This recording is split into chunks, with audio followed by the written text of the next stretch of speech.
Saudara semua, ketemu lagi sama kami tim dari Dinas Kominfo Provinsi Maluku. Apa kabar Saudara semua? Kami sangat mengharapkan Saudara semua dalam keadaan yang sehat. Saat ini kami akan membahas mengenai COVID-19. Tenang Saudara, bukan barang basi yang akan kami tampilkan, melainkan data-data terupdate mengenai COVID-19.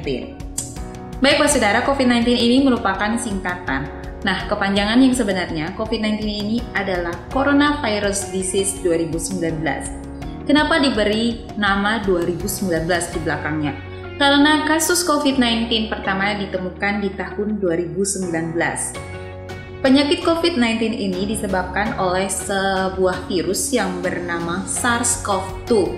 Nah, SARS-CoV-2 ini juga memiliki kepanjangan yaitu Severe Acute Respiratory Syndrome Coronavirus 2. Baik Saudara, kita akan membahas mengenai jumlah kasus COVID-19 yang ada di dunia, di seluruh dunia.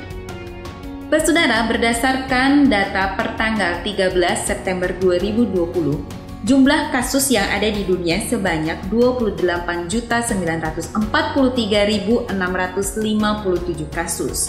Nah, jumlah ini merupakan jumlah yang sangat besar, di mana kasus terbesar terdapat di Amerika dengan total 6.676.601 kasus. Bagaimana dengan di Indonesia? Saudara, Indonesia terdapat pada urutan ke-23 dengan jumlah kasus sebanyak 214.746 kasus. Berdasarkan data yang tadi, jumlah kasus meninggal per tanggal 13 September 2020 sebesar 3,19% atau sebesar 924.577 orang yang sudah meninggal karena kasus COVID.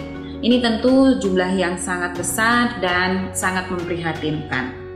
Bagaimana dengan kasus di Indonesia sendiri?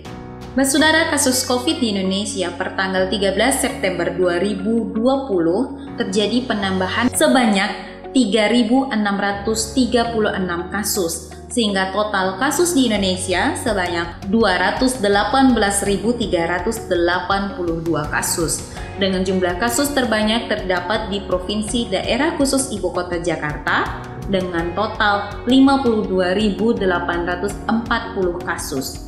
Bagaimana dengan Provinsi Maluku, Saudara? Jumlah kasus di Provinsi Maluku per tanggal 13 September 2020 sebanyak 2.377 kasus.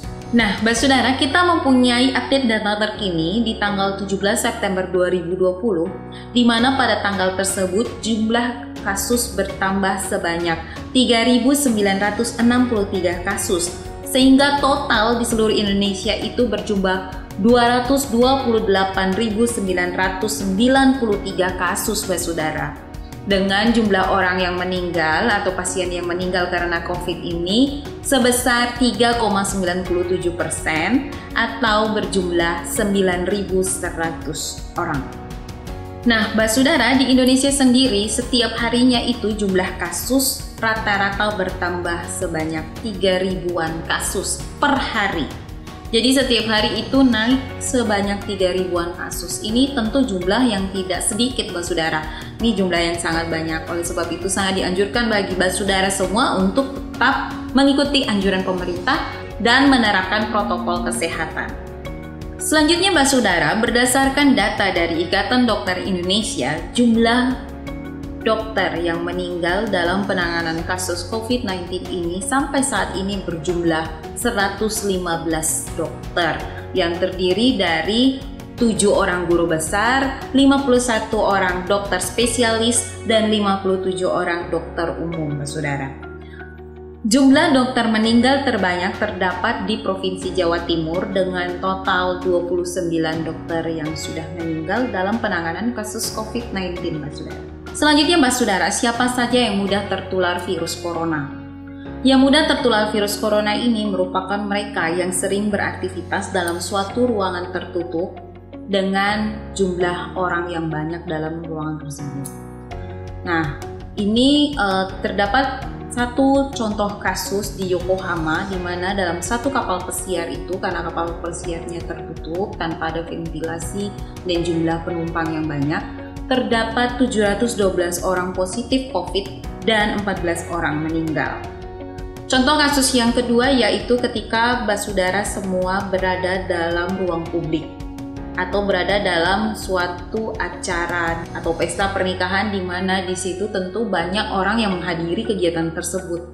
Sehingga tentu protokol kesehatan seperti jaga jarak, pakai masker, menghindari kerumunan itu tentu tidak diindahkan atau tidak dijalankan. Itu juga merupakan salah satu faktor yang mempermudah penyebaran virus corona. Selanjutnya mengenai bagaimana cara penyebaran virus corona. Yang pertama adalah melalui droplets. Nah, droplets ini dihasilkan ketika kita batuk, ketika kita berbicara, dan ketika kita bersin. Yang kedua adalah melalui udara. WHO sendiri sudah mengeluarkan pengumuman kalau virus corona dapat menyebar melalui udara, terutama dalam ruangan tertutup, basudara. Oleh sebab itu sangat diharapkan bagi basudara semua ketika berada dalam suatu ruangan tertutup dengan jumlah orang yang banyak dalam ruangan tersebut, diusahakan untuk jendela, pintu, dan ventilasinya untuk dibuka. Yang ketiga, virus corona ini dapat menyebar melalui mereka yang sakit corona tetapi tanpa gejala atau OTG. Nah, ketika mereka berbicara, dropletnya nyebar, kemudian kena di beberapa objek seperti meja, kursi, gelas, dan sebagainya. Kemudian kita menyentuhnya dan kita lupa cuci tangan, terus kita ngucek-ngucek mata, maka kita pun bisa terkena COVID-19. Basudara, virus corona ini sendiri terbukti dapat menyerang siapa saja, mau tua atau muda, pekerjaannya apa saja, beragama apa aja, virus corona tidak pandang bulu. Oleh sebab itu kita harus sangat berhati-hati dan menjaga pola hidup bersih dan sehat. Faktor-faktor yang menyebabkan seseorang itu bisa meninggal karena COVID-19. Yang pertama adalah karena sudah lanjut usia atau berusia di atas 65 tahun. Yang kedua adalah ketika orang tersebut memiliki penyakit bawaan atau yang disebut dengan penyakit komorbid. Nah, penyakit komorbid ini bisa berupa penyakit jantung kronik, penyakit paru, penyakit ginjal, penyakit obesitas, diabetes, dan juga penyakit hati. Dan yang ketiga, untuk mereka yang masih muda, jangan terlalu percaya diri karena kalau kalian gemar merokok, kalian juga bisa menjadi korban yang meninggal karena COVID-19. Selanjutnya, basudara, ini merupakan tips and trik supaya basudara dong semua terhindar dari penyebaran COVID-19. 1. Ketika basudara merasa dalam keadaan yang kurang fit, seperti lagi sakit kepala, sakit flu, batuk, kemudian demam, kembung, mual, diharapkan untuk basudara untuk tidak keluar rumah atau tetap berada di dalam rumah, atau yang kerennya disebut stay at home. Yang kedua adalah jangan lupa jika berada di ruang publik atau berada di luar rumah untuk selalu jaga jarak dan hindari kerumunan. Usahakan jarak minimal antara kita dan orang lain adalah 1,5 meter. Yang ketiga adalah basudara dong semua jangan lupa untuk selalu menggunakan masker. Dan yang keempat adalah untuk selalu rajin cuci tangan di air bersih yang mengalir. Yang terakhir, jangan lupa untuk selalu terapkan pola hidup bersih dimanapun basudara berada. Sekian informasi dari kami tim Dinas Kominfo Provinsi Maluku. Semoga informasi ini bermanfaat bagi basudara semua. Salam sehat, dadah, bye-bye.